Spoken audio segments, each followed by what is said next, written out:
Et bienvenue sur ce webinaire Les clés de la VAE. On est heureux de pouvoir vous présenter tous ces enjeux autour de la VAE et puis le pourquoi du comment de ce dispositif. Merci à vous d'être présents.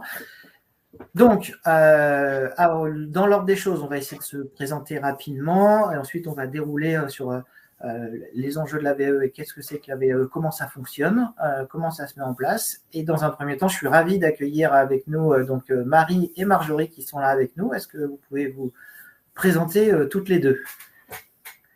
Bonjour Marjorie, consultante VAE et ravie d'être avec vous pour vous parler de mon expérience aussi bien en tant que candidate qu'en tant qu'accompagnatrice VAE AAP.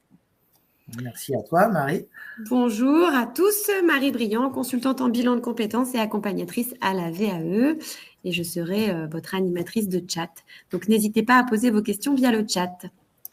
Voilà, quant à moi, c'est Patrick, donc je suis dirigeant de l'Udispirit. Et puis, évidemment, on a fait de l'accompagnement autour de la VAE et des dispositifs de la VAE. Alors, qu'est-ce que c'est que la VAE? C'est un dispositif qui permet d'obtenir une certification professionnelle, la validation des acquis de l'expérience. Et l'idée, c'est de faire valoir ses compétences acquises tout au long de sa vie. Qu'est-ce que ça veut dire compétences acquises tout au long de sa vie? C'est mettre à profit son expérience professionnelle ou personnelle ou associative pour pouvoir aller chercher tout ou partie d'un diplôme. Alors, ça ne vient pas de n'importe où, ça vient de la loi du marché du travail en 2022 et ça a apporté des changements significatifs en fait en termes de dispositifs VAE. Et ça offre un nouvel accès en fait à la certification, notamment avec les équivalences autour de la formation initiale, continue ou en alternance, puisqu'on peut valider le diplôme entièrement, mais aussi une partie du diplôme et du coup aller chercher ce qui manque pour pouvoir valider le diplôme in fine. Alors, on va essayer de se pencher sur le sujet. Je ne sais pas si tout le monde connaît le dispositif et comment ça fonctionne, donc on va essayer d'approfondir là-dessus. Donc l'idée, c'est de se pencher sur qu'est-ce que la VAE, quels sont les bénéfices pour les salariés et pour les employeurs, parce que là, il y a un gros enjeu aussi, notamment en termes de fonctionnement au sein d'une entreprise, voire même de mise en conformité réglementaire par rapport à des nécessités d'encadrement. Quels sont les impacts de la réforme? Comment se passe un accompagnement VAE et quel est le rôle de l'architecte accompagnateur de parcours VAE? Et oui, aujourd'hui, ça s'appelle un AAP. Donc, c'est-à-dire architecte accompagnateur de parcours VAE et non plus un accompagnateur VAE. Voilà.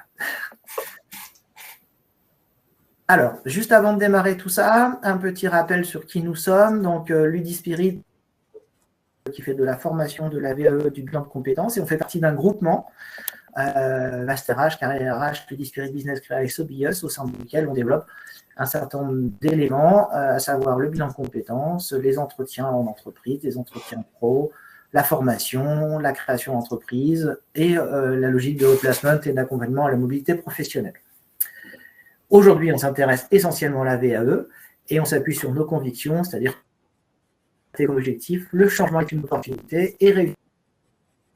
Et puis l'action comme moteur de réussite, c'est-à-dire se mettre en mouvement pour pouvoir aller vers ce que l'on souhaite. Alors, revenons à la VAE. La VAE, c'est un moyen d'obtenir une certification professionnelle en faisant valoir ses compétences acquises tout au long de sa vie, en partant de son expérience professionnelle ou personnelle. Alors, qu'est-ce que ça veut dire? Ça veut dire qu'en fait, on peut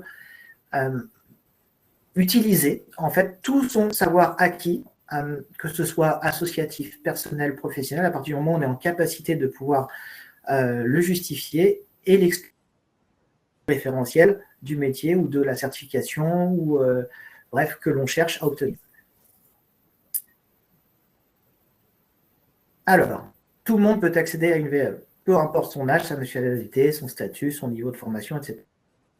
Trois grandes étapes à la VAE. La première, c'est de se candidater pour vérifier que le projet de VAE est réalisable. Ça veut dire ce qu'on appelle un dossier de validation auprès de un dossier de aide-moi Marjorie, un dossier de faisabilité. Faisabilité, merci. Dossier de faisabilité pour obtenir la recevabilité. Voilà, pour obtenir la recevabilité auprès du certificateur. Un dossier à compléter par le candidat sur lequel il peut y avoir un accompagnant par un accompagnateur architecte de parcours. et un entretien avec un jury. Cet entretien-là va permettre de valider ou d'invalider ce qui a été présenté dans le dossier, et puis surtout de pouvoir étoffer ses propos et d'expliquer le pourquoi du comment de ce diplôme-là, de cette recherche de diplôme et de la vérification avec l'adéquation référentielle métier. Alors, un petit peu d'histoire. Est-ce que tu veux bien nous parler de ça ? Donc effectivement, la VAE, ça ne date pas d'aujourd'hui. Les premiers qui ont eu le droit de faire un principe de VAE, parce qu'elle ne ressemblait pas à ce qu'elle est aujourd'hui, ça date de 1934 et c'était réservé uniquement aux ingénieurs et à des conditions très très précises. Ça a un petit peu évolué 50 ans après par la VAP, la validation des acquis professionnels et personnels. Là, l'idée, c'était juste de permettre de gagner du temps pour rentrer dans un cursus de formation. Mais ça, on ne pouvait pas valider la totalité d'un diplôme. Là, on arrive en 1992, il y a aussi une évolution de la loi et on parle de validation partielle. On n'en est toujours pas à ce qu'on a aujourd'hui. Et depuis 2002, donc la vraie VAE telle qu'on la connaît maintenant est arrivée et on peut valider la totalité d'un diplôme grâce à son expérience professionnelle et ou personnelle. Et c'est l'équivalent d'un diplôme qu'on obtient en formation initiale. C'est même plus que l'équivalent, c'est le même diplôme hein, pour le coup, il n'y a pas de changement. Ah, c'est l'équivalent, c'est la même chose. Ouais. Alors, en termes d'évolution, on vient d'en parler rapidement. Donc, avant, il fallait 5 années d'expérience en 92 pour pouvoir justifier d'une VAE. Ensuite, en 2002, 3 années d'expérience. En 2018, 1 année d'expérience. Et depuis l'application de la réforme REVA, c'est la réforme dont on parlait tout à l'heure quand on a introduit avec le texte de loi de référence, il n'y a pas de minimum d'expérience. Néanmoins, il est nécessaire de produire un certain nombre de preuves pour pouvoir aller vers cette demande de VAE. Il n'y a pas de minimum de justificatif, par contre, ça veut dire qu'en fait, on fait toute sa carrière en fait, hein, pour aller chercher, quelle que soit sa durée, pour aller chercher cette VAE. Alors, pour les salariés, Marjorie. Alors, c'est une vraie évolution, aussi bien en termes de confiance en soi, de prise de conscience de ses compétences et de ses connaissances acquises tout au long de son parcours professionnel. Par conséquent, c'est forcément une reconnaissance dans son secteur, dans son entreprise et des possibilités d'évolution professionnelle et ou de changement de poste. Donc, c'est vraiment une ouverture sur beaucoup de possibilités. Donc, ça permet de s'engager plus facilement. Pour un employeur, Patrick? Alors, j'étais en train de compléter pour la question du salaire. Ça permet aussi de s'engager plus facilement dans un nouveau projet professionnel. En fait, la VAE, c'est aussi une étape, un point d'étape qui peut permettre d'aller vers autre chose, vers un autre métier ou vers une autre évolution professionnelle ou une autre entreprise, puisqu'on accède à un nouveau diplôme qui peut, en tout cas, ouvrir d'autres portes et de nouvelles portes. Alors, pour l'employeur, alors c'est très simple, hein, c'est un levier en fait, hein, vraiment pour valoriser en interne le travail des personnes qui sont au sein de l'entreprise. Et puis, ça permet aussi d'adapter les évolutions auxquelles on a été obligé de se confronter au sein d'une entreprise. Exemple, des adaptations technologiques et autres. Et bien, au bout d'un moment, peut-être que cette adaptation devient une expérience et cette expérience peut être, en tout cas, valorisée en termes de validation d'acquis d'expérience. C'est aussi une solution face aux difficultés de recrutement puisque c'est une facilité de mobilité interne pour aller vers des diplômes en évolution, ce qu'on appelle évolution verticale, c'est-à-dire d'avancer, en tout cas professionnellement et d'évoluer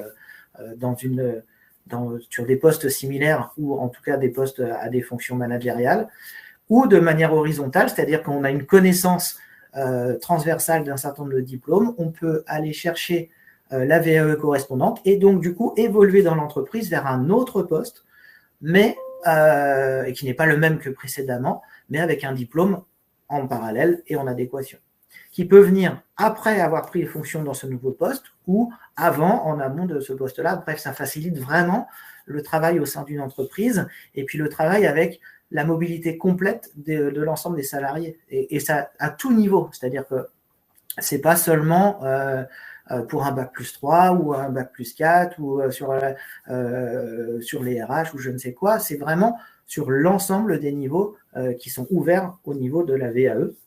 Et donc, l'évolution, elle est tout à fait plausible et possible en restant au sein de l'entreprise. Donc, ça s'accompagne et c'est une vraie démarche structurelle au sein de l'entreprise. Alors, quels sont les avantages pour le salarié, Marjorie ? Eh bien, comme on le disait, c'est vraiment une reconnaissance de ses compétences. On appuie sur toutes ces acquisitions au fur et à mesure de ces années au sein de l'entreprise et tout au long de son parcours. Donc, c'est une valorisation, une vraie prise de confiance. Ça évite de repasser par la formation. Donc, ça a un intérêt pour le salarié parce qu'il ne quitte pas son emploi, mais ça a aussi du coup un intérêt pour l'employeur puisque le salarié reste en poste. Il peut de cette manière-là, une fois qu'il a validé son diplôme, accéder à plus d'offres de travail, donc ça lui ouvre des portes. Sur son CV, c'est toujours une légitimité de gagner. Il sécurise éventuellement aussi les changements dans son parcours. Il peut passer plus facilement d'une entreprise à une autre ou d'un emploi à une autre. Et puis surtout, il est reconnu pour ses compétences acquises. Donc forcément, le diplôme est en adéquation avec son parcours et avec ses compétences. Potentiellement, un meilleur salaire, un poste à un niveau au-dessus. Il peut éventuellement aussi envisager de se reconvertir suite à un bilan, à une VAE. D'ailleurs, une VAE peut suivre un bilan de compétences. Ça peut être une source de reconversion suite à un bilan de compétences. La VAE peut être tout à fait cohérente. Il peut tout simplement aussi sécuriser son parcours actuel, son emploi actuel, en confirmant qu'il a bien acquis toutes ses compétences grâce à son nouveau poste, et puis éventuellement repartir sur une formation, car quelquefois, pour rentrer dans une formation, il faut avoir un niveau de diplôme. Un niveau de diplôme est exigé. Grâce à la VAE, le candidat peut accéder à ce niveau de diplôme et ainsi viser la formation professionnelle qu'il souhaite ou éventuellement un concours. Donc, en fait, ça ouvre à énormément de choses. Au niveau de l'employeur, eh bien, on a la connaissance et la reconnaissance des compétences en interne. C'est un vrai outil managérial, pour le coup, de travailler sur cette reconnaissance. La motivation et la fidélisation des salariés, et ça permet une plus grande cohésion. C'est-à-dire qu'en fait, on a constaté statistiquement que la majorité des collaborateurs qui terminent une VAE alors que la démarche a été engagée au sein de l'entreprise restent dans l'entreprise. Donc là, c'est vraiment un outil de cohésion et un outil d'évolution interne très fort. Et puis, c'est une solution face aux difficultés de recrutement, on en a parlé tout à l'heure, puisque ça permet de faciliter les mobilités en interne. Alors, les impacts de cette VAE, une des ambitions de la réforme, finalement, c'est de permettre à toutes les personnes souhaitant s'engager dans une VAE de se faire accompagner par un professionnel dès le début de son parcours. Se faire accompagner par un professionnel, ça ne veut pas dire un professionnel du champ d'activité correspondant au référentiel métier dans lequel on va, mais par un professionnel de l'accompagnement à la VAE, c'est-à-dire d'être en adéquation avec les attendus des jurys, des certificateurs, et puis d'être en adéquation également avec le référentiel et surtout avec le référentiel métier correspondant. Juste pour faire un point sur le fameux référentiel métier, ça nécessite parfois des prérequis et j'ai vu passer dans le chat quelques petites questions notamment sur ces sujets-là et les prérequis en fait peuvent être très bien avoir un niveau minimum sur une langue. J'ai vu ça tout à l'heure. Ça peut être aussi d'avoir un diplôme de premier secours, par exemple avec la FGS. Vraiment, il peut y avoir plein de choses qui sont des préalables à pouvoir présenter le diplôme de la VAE que l'on souhaite pour la suite. Alors, comment ça se passe en accompagnement VAE? Comment ça marche, Marjorie? Est-ce que tu peux nous éclairer? Alors, dans un premier temps, l'idée est vraiment de définir le diplôme qui est le plus en cohérence avec le parcours professionnel du candidat. On met forcément plus de chances d'obtenir un diplôme si le parcours professionnel est bien cohérent avec le référentiel du diplôme et avec toutes les compétences attendues. Donc, l'AAP, il va tout d'abord analyser le parcours du candidat et analyser si le diplôme que le candidat vise ou l'aider à viser le bon diplôme pour avoir vraiment toutes les chances d'avoir tout d'abord la recevabilité. C'est ce qu'avec le certificateur, donc il faut d'abord obtenir le OK du certificateur comme quoi vous pouvez prétendre à ce type de diplôme. Une fois la recevabilité obtenue, on passe au dossier de validation où là c'est le plus gros du travail, où avec votre accompagnateur, vous allez cibler les expériences professionnelles les plus impactantes, les plus valorisantes pour vous auprès du jury. Donc là, c'est vraiment un travail d'analyse en équipe avec votre AAP pour pouvoir mettre en avant toutes vos compétences. Une fois que le dossier est terminé, validé, la dernière étape, c'est l'oral de jury. Vous êtes également préparé avec votre AAP à cette étape-là. Et en fonction du résultat, il y a un rendez-vous post-jury. Donc vraiment, l'accompagnateur AAP VAE vous accompagne de A à Z, vous soutient, vous aide dans votre analyse et dans votre écriture et dans votre préparation à l'oral. Très bien, mais on parle depuis tout à l'heure d'AAP, d'accompagnateur, architecte, accompagnateur de parcours. Mais c'est quoi son rôle exactement? Est-ce que tu peux nous éclairer là-dessus puisque tu fais ça au quotidien? Donc, l'idée, une fois que vous avez choisi votre organisme d'accompagnement, vous êtes mis en relation avec l'AAP. Par rapport au parcours qui se passe sur France VAE, il y a déjà beaucoup de diplômes qui sont sur France VAE, c'est obligatoire. Vous devez forcément sélectionner un architecte accompagnateur de parcours. Pour les autres diplômes, il est fortement conseillé d'être accompagné, mais vous pouvez aussi faire votre demande de recevabilité seul. Maintenant, il est, comme je vous le disais, fortement conseillé d'être accompagné. Pourquoi? Parce qu'il va vous aider à faire un inventaire vraiment détaillé de toutes vos expériences professionnelles, de vérifier avec vous la certification visée, le diplôme, si c'est cohérent par rapport à votre parcours. Il faut en moyenne avoir 80%, couvrir à 80% le référentiel du diplôme pour pouvoir prétendre à l'obtenir par le biais de la VAE. Cette première étape de constitution du dossier à déposer auprès du certificateur pour obtenir la recevabilité, elle n'est pas forcément simple. Il y a des documents à fournir et c'est pareil, l'AAP est là pour vous aider dans cette étape et dans l'étape d'écriture de votre livret 2, de votre livret de validation. Et là, vraiment, l'AAP va vous pousser dans votre réflexion pour pouvoir mettre en valeur vos compétences et vos expériences de l'ensemble de votre parcours. Ça ne se choisit pas par hasard, en fait. Et aussi, l'AAP va vous aider à vous préparer aux épreuves. Il peut y avoir, selon les diplômes, juste un oral, qui est déjà quelque chose à préparer. Selon les niveaux de diplôme, il peut y avoir même un support visuel à préparer. Et pour d'autres certifications, vous pouvez aussi avoir des mises en situation professionnelle. Donc, tout ça, c'est quelque chose que vous faites en amont avec votre AAP pour être vraiment prêt le jour J. Et puis, à la suite, l'AAP ne vous lâche pas. Si vous avez eu une validation partielle, on identifie le pourquoi et on vous accompagne, si vous le souhaitez, dans la poursuite du parcours de certification. Alors, je me permets de vous interrompre. On a plusieurs questions dans le chat. Certaines sont répondues au cours de la présentation, notamment sur la question du financement. Et oui, sur les expériences pro et bénévoles, elles sont également prises en compte. Il y a une question qui demande si la VAE est accessible à certains métiers uniquement ou bien si l'ensemble des métiers sont couverts. Ainsi que tous les diplômes.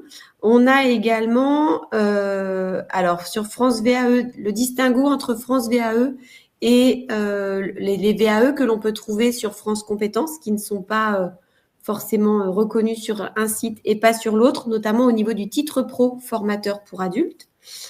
Et également sur la notion de référent AFEST. Ouais. Alors là, oui, il y a beaucoup de sujets différents. France VAE. France VAE a pour l'instant, propose pour l'instant une partie des diplômes qui sont réalisables par le biais de la VAE. Dans un avenir plus ou moins proche, logiquement, tous les diplômes devraient être accessibles par le biais de la plateforme France VAE. Donc, la première étape, si vous souhaitez, si vous envisagez une VAE, c'est d'aller vérifier sur le site de France VAE si le diplôme est déjà enregistré sur la plateforme. Si c'est le cas, vous choisissez un accompagnateur, vous allez chercher Ludispirit dans la liste des organismes de formation accompagnateurs AAP. Vous pouvez choisir en distanciel, en présentiel, et vous serez en contact avec l'une ou l'un d'entre nous. Si jamais vous ne trouvez pas le titre pro ou le diplôme ou la certification que vous visez sur France VAE, effectivement, on peut aller sur le site France Compétences pour vérifier si ce diplôme est bien disponible et réalisable, surtout en VAE. Alors, pour répondre en même temps à la question des métiers, attention, une VAE ne vise pas un métier, elle vise un diplôme. Donc, il faut réfléchir en termes de diplôme et non pas en termes de métier. C'est-à-dire quel diplôme vous permet d'accéder à ce métier. Et du coup, on recherche le diplôme sur France VAE ou sur France Compétences. Donc, sur France Compétences, là, on va parler de tous les diplômes qui ne sont pas encore sur France VAE, mais qui devraient l'être prochainement. Là aussi, vous pouvez contacter un consultant, un AAP Ludispirit qui va vous accompagner de la même manière. Il va vous guider, sauf que la première étape de recevabilité sera un petit peu différente si le titre n'est pas encore sur France VAE. Mais il vous accompagnera également de A à Z, de la recevabilité à la présentation à l'oral, en passant par le dossier de rédaction de validation. Est-ce que j'ai répondu à tout? Parce qu'il y avait beaucoup de questions. Il restait une question autour de l'AFEST. Est-ce que alors, oui. Référent AFEST. L'AFEST, je suis également référente AFEST. C'est un autre parcours qui peut effectivement amener à la VAE. AFEST, action de formation en situation de travail. Cette démarche, elle est généralement faite pas par le candidat, mais par l'entreprise qui souhaite au sein de son entreprise développer des parcours AFEST qui, dans la logique, aboutissent à ce qu'on appelle une VAE inversée. C'est-à-dire que grâce au parcours AFEST, action de formation en situation de travail, mise en place dans l'entreprise, le candidat va acquérir petit à petit les compétences d'un métier qui va correspondre à un diplôme. Et grâce à ce qu'il aura acquis au fur et à mesure de sa montée en compétences sur son parcours AFEST, à la finale ou en parallèle en fin de parcours AFEST, il peut viser un diplôme par le biais de la VAE. Mais ça va être une démarche à mettre en place au sein de l'entreprise. Donc, si nous avons aujourd'hui dans la visio des chefs d'entreprise ou des RH, effectivement, c'est quelque chose que vous pouvez mettre au sein de votre entreprise et qui va souvent aider au recrutement de salariés. On finit sur les questions, puisque avant d'attaquer les étapes de l'accompagnement, qu'on a quand même regardé vite fait tout à l'heure. Alors, oui, je ne suis pas surpris, mais B2, le niveau est assez haut, surtout que je travaille que très rarement à l'étranger. Oui, mais si ce sont les attendus d'entrée pour aller sur ce diplôme-là et sur cette certification-là, il n'y aura pas le choix. Et une autre question, un Master 2 en psychologie est-il validable, Marjorie? Alors, il faut faire très attention à certains types de diplômes. Il faut aller Master 2, niveau Master 2, c'est tout à fait faisable en VAE, sur plein de diplômes. En psychologie, je demanderais à vérifier quand même les exigences, si c'est faisable en VAE ou pas, parce qu'il y a certains métiers de la santé qui ne sont pas accessibles à la VAE. Pour vérifier ça, c'est tout simple, RNCP Master 2 Psychologie, vous tombez sur la fiche du Master 2 sur France Compétences, vous avez un tableau, et si c'est coché par la validation des acquis de l'expérience, il n'y a pas de souci, c'est envisageable. Mais pour vérifier, n'hésitez pas à prendre contact avec un consultant Ludispirit. Alors, merci pour cet éclairage. Donc, les étapes de la VAE, on en a parlé tout à l'heure de manière très rapide. Pour récapituler, l'inscription du candidat, la faisabilité, puis la logique de recevabilité. Une fois que la recevabilité est faite par le certificateur, la mise en place d'un dossier de validation pour présenter au jury. Et ensuite, un passage au jury. Donc, ça aboutit à quoi? Ça aboutit finalement à diverses validations, on va en parler tout à l'heure. Donc, le rôle de l'AAP VAE, on en a parlé de manière très, très rapide, mais quand même, c'est bien de faire un petit lien, c'est-à-dire que l'AAP, c'est du conseil, c'est de l'écoute, c'est du soutien, c'est un maintien de motivation, c'est être à côté, enfin bref, c'est tout ça, mais c'est surtout pas faire à la place, c'est surtout pas lui qui fait un jugement ou un pronostic, vous l'aurez pas, c'est pas un bilan de compétences, c'est pas une psychothérapie non plus, c'est pas du coaching. On est vraiment sur de l'accompagnement à l'écriture et à l'articulation des idées et des compétences au regard du référentiel. Est-ce que tu veux compléter, Marjorie? C'est un travail d'équipe qu'on fait avec le candidat. C'est lui qui connaît son parcours, c'est lui qui a les compétences. Le consultant AAP-VAE, il va être là avec son expertise de la méthodologie VAE. Donc, il va vraiment guider le candidat dans l'analyse de son parcours, dans la mise en valeur de ses compétences, dans la compréhension aussi du référentiel et des attendus du jury. Donc, tout au long, il va être ce qu'on appelle le guide facilitateur. L'idée, c'est vraiment de débroussailler toutes les difficultés et d'essayer vraiment dans le jargon, quelquefois, comprendre les attendus. Et puis, de temps en temps, une VAE, c'est un peu comme un marathon, hein, c'est sur du long terme. Donc, on est là pour soutenir, pour booster en cas de perte de motivation du candidat. Avant que l'on continue sur le rôle, on a une question sur le financement et les leviers actionnables. Alors, on va peut-être en parler tout à l'heure, mais bon, on peut aller là, tout de suite là-dessus. Précédemment, on avait des financements directement sur la plateforme France VAE. Aujourd'hui, ça n'est plus le cas, puisque les financements ont été arrêtés. Ça veut dire qu'en termes de financement, sur la question de la VAE, on a des financements employeurs possibles, des financements liés à l'OPCO avec l'employeur, on a des financements liés au CPF, c'est-à-dire qu'on peut actionner un financement lié à la VAE avec un reste à charge qui est obligatoire, hein, c'est la réforme autour du CPF depuis quelques temps. Bon, il y a des possibilités aussi de financement France Travail, qui sont un petit peu plus compliquées, mais de toute façon, l'idée, ce sera d'actionner d'abord le CPF avant d'actionner les aides France Travail. Il y a des possibilités de financement région selon les régions, avec plus ou moins d'aide sur le volume accordé. Il peut y avoir des financements, il y a eu des financements transition pro, peut-être qu'ils vont se réactionner au regard de l'arrêt des financements France VAE. Qu'est-ce qu'il y a d'autre? Il y a des financements autour des points de pénibilité, si vous êtes sur des métiers qui actionnent en fait des points de pénibilité. Et puis vous avez, si vous êtes de la fonction publique hospitalière, aussi des financements liés à l'ANFH. Est-ce que j'ai oublié quelque chose, Marjorie? Je ne crois pas. Tu as fait le tour. Mais là, l'AAP est là aussi pour vous aider à trouver le financement qui vous correspond le mieux.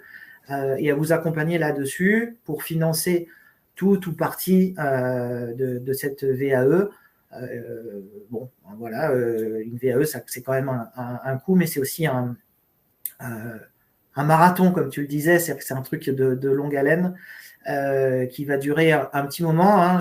On essaye que les VAE durent à peu près 6 mois, mais il n'est pas rare de voir des VAE qui durent 10 à 12 mois dans l'accompagnement.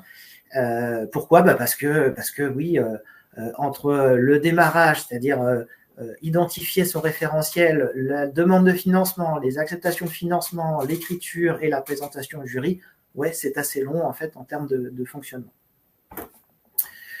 Le rôle de l'AAP, voilà, sur le côté expert, Marjorie en a parlé tout à l'heure, hein, si tu peux avancer s'il te plaît, Marie. Pareil sur le guide, le côté facilitateur, on en a parlé, et le booster aussi. Je crois que tu as tout dit tout à l'heure, il me semble, à Marjorie. Tout à fait. Donc, en synthèse, pour atteindre l'objectif de l'accompagnement à la VAE, il est indispensable, c'est indispensable pour augmenter ses chances de réussite de gagner du temps et de bénéficier d'un accompagnement personnalisé. C'est-à-dire que vraiment, l'accompagnement, c'est pas superflu en fait dans la démarche de la VAE. C'est aussi quelqu'un qui va savoir vous éclairer dans votre parcours, vous accompagner, qui va savoir être un tuteur quand ça va pas, quand on est plus motivé, quand on dit c'est bon, je laisse tomber, c'est pas grave, c'est compliqué, c'est lourd, j'en ai marre d'écrire, j'en ai marre de.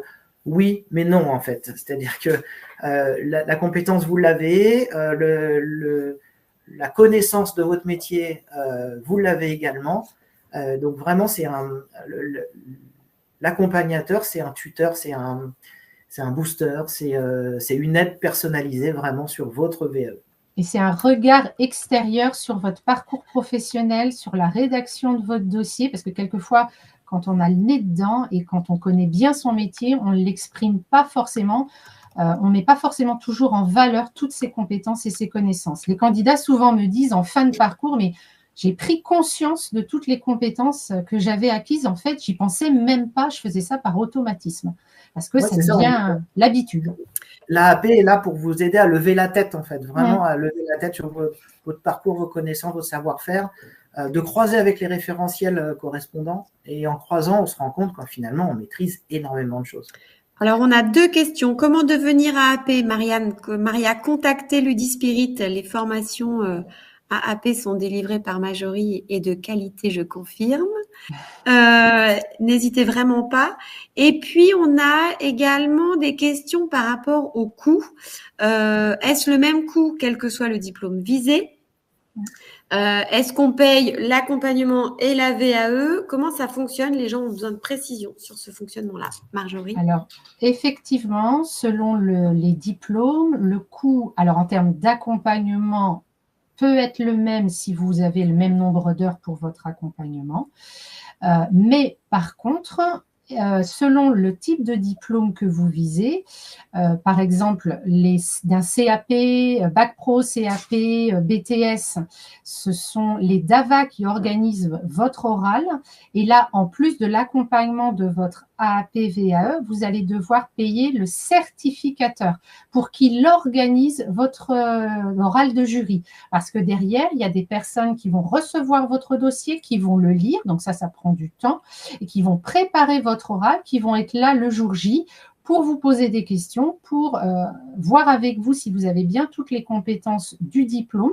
Donc ça, ce sont des personnes qui sont rémunérées.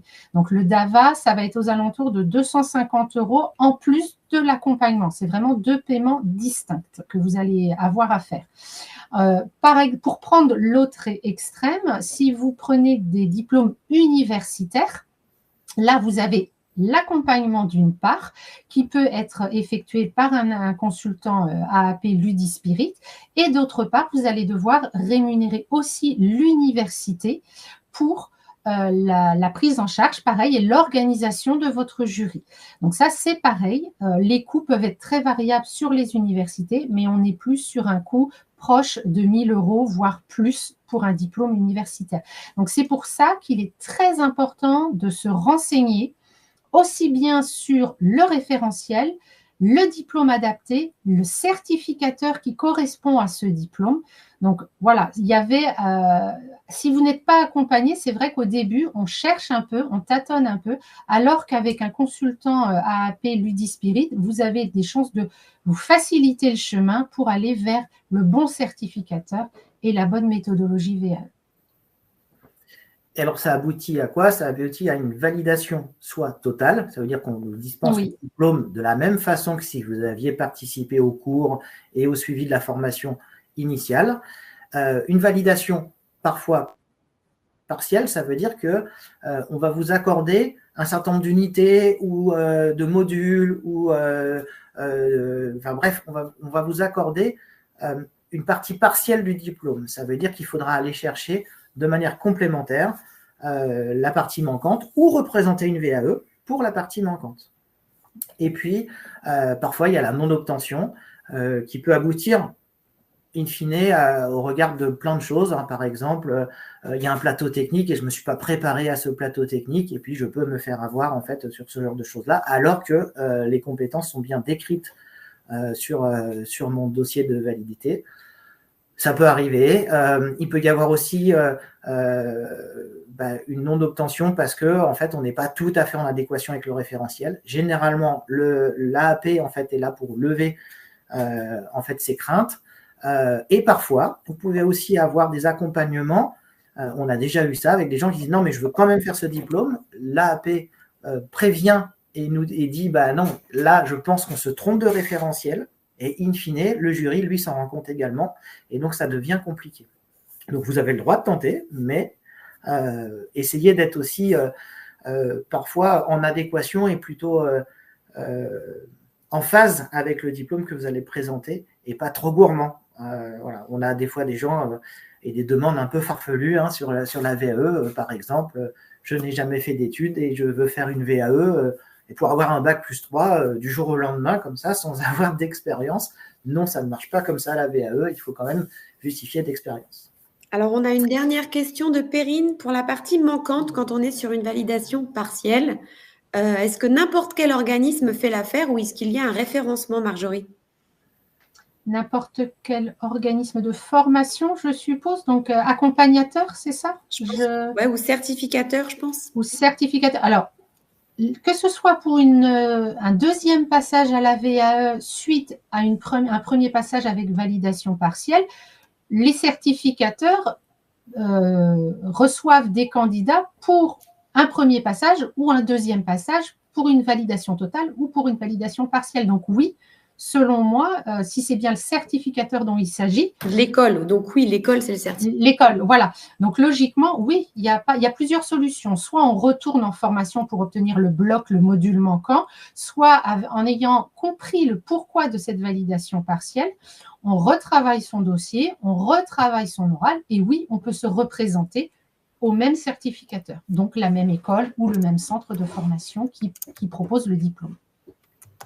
J'espère avoir répondu correctement à la question. Alors, au regard d'un référentiel, je vais juste compléter ce que tu viens de dire. Au regard d'un même référentiel, il peut y avoir des organisations de jurys différentes dans une région à une autre, etc. Et donc, il faut aussi se renseigner sur les attendus de ces jurys et de ces écoles, parce que peut-être que présenter sa VAE à l'autre bout de la France est peut-être même plus pertinent parce que ça correspond davantage à mon vécu et à ma connaissance et en fait à la VAE que je vais présenter, plutôt que d'aller chercher systématiquement l'école ou le centre de formation ou le certificateur le plus proche de chez moi, qui est peut-être pas forcément en adéquation, dans la meilleure adéquation en tout cas, avec ce que je vais présenter en termes de certification. Alors ça, c'est surtout valable, je suis d'accord avec toi Patrick, pour les universités. Ne pas se limiter géographiquement aux universités proches de chez vous ou pour les certifications post-bac, parce que oui, les universités suivent le référentiel général du diplôme, mais peuvent orienter leur programme et donc orienter le référentiel pour la VAE aussi. Voilà, en tout cas, on espère qu'on vous a éclairé sur cette logique de VAE, sur l'organisation de la VAE, sur comment vous pouvez être aidé, en tout cas sur les accompagnements. N'hésitez pas à nous contacter si vous avez des questions sur ce sujet-là. Vous pouvez nous retrouver sur le site Ludispirit ou directement sur le webinaire d'aujourd'hui. N'hésitez pas, vraiment. Il n'y a pas de mauvaises questions. Au contraire, c'est que si on n'en pose pas, c'est le meilleur moyen de se tromper. Et donc, allez-y, n'hésitez pas à revenir vers nous. On vous souhaite à tous une bonne fin de journée. Merci Marjorie pour ton éclairage autour de tes connaissances sur la VAE. Merci Marie pour nous avoir accompagnés sur ce webinaire. Et au revoir à tous. Au revoir, merci. Au revoir, merci.